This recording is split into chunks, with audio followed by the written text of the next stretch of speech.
sponsor of birthdays. Hey guys, this is my teenage friend Rachel. She's cool. Hey. Hey, could you watch the road? Hey, could you watch the road? Okay. All right, well, if we die in a car crash, I want to donate my eyes to my neighbor Gary. He has a boat, and he sails all around the world. I would love to see that. I don't know if he actually needs eyes, but who would turn down a free pair of eyes, right? Who's that rich? The brave men and women in our nation's armed forces made a commitment to protect us and our freedoms. Many will come home with missing limbs, severe burns, or traumatic brain injuries. The Wounded Warrior Project was created to help and support these injured heroes through programs and services that help make their recoveries easier. Regardless of your position on the war, our injured veterans deserve our support. To learn more, call 1-877-832-6997 or visit woundedwarriorproject.org. Thank you and welcome back to the second segment of the show for today. Our guest is Mayor KDean, and the issue is Nashville, Tennessee at the 21st century. And of course, Mayor Dean has given us some information relative to the economic development of Nashville. And of course, Mayor Dean, let's see if we might pick up at that point and allow you to continue. Well, a couple other things that I think are particularly attractive about a convention center in Nashville is also the fact that we are so centrally located. I mean, we're driving distance for much of the U.S. population. We have a very good airport, good service into Nashville. So I think we're going to be extremely competitive. And I think people will want to come to Nashville for their downtown convention business. Now, the cost of this is going to be expensive, but I want to assure people that the convention center will be paid for through tourist-related fees and through the hotel-motel tax. It will not come from property tax. The old convention center, which was completed in '87, was entirely paid for. Its bonds paid off for the construction of it and for the addition that was done to it by using hotel-motel tax. And we're using that same model for this one.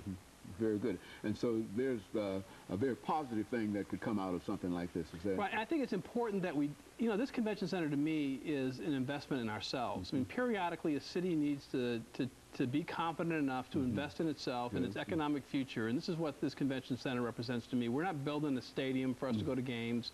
We're building a convention center to attract visitors, to attract business. And to make a statement, I think, about what a great city we have. You know, Mayor, one of the other areas that is of some concern, because we've had people to come to the show, and they've talked about some of the issues of the homeless population and poverty in Nashville and et cetera, urban poverty and et cetera. What are we doing in reference to, and how does your program fit into reference to dealing with this as an issue? Well, the issue of the homeless is, I mean, it's a moral issue, and it's also an economic issue, and we need to be doing whatever we can do. I mean, there's obvious certain constraints that we have budgetarily at this particular moment, in this particular year, to do some new things. But long term, I think we need to look at getting to the root causes of why people become homeless. And they become homeless for a variety of reasons. I mean, some people will become homeless temporarily because of an economic setback that's temporary and they need help to get back on their feet. Or they could become homeless because of domestic violence is often a cause. But also drug and alcohol issues can be a part of it, and mental health issues. I mean, there has been a lot of deinstitutionalization that has occurred in terms of the state mental health. So we need to be aware of all that and look for solutions with partnering with nonprofits, partnering with the private sector. But it's an issue that's going to be more and more important for us to address. Very good. And of course, dealing with a continuation in terms of some social aspects in reference to this. There are a large number of individuals that are unemployed and without young people, and I say this specifically because in some neighborhoods the unemployment among youth is extreme. You see, right, and I think the answer to that, I mean, Nashville has, you know, Nashville, we are really blessed to have a city with a very dynamic and diverse economy. I mean, we have tourism as an industry, we have insurance, we have the music industry, we have the universities, we have the government, obviously the state capital. It's a diverse economy. But that goes back to the convention center. One of the reasons I'm excited about that is that it will create a lot of jobs. It will create a lot of jobs in the hospitality industry, which a lot of young people can do while they're in school, and it will create new opportunities.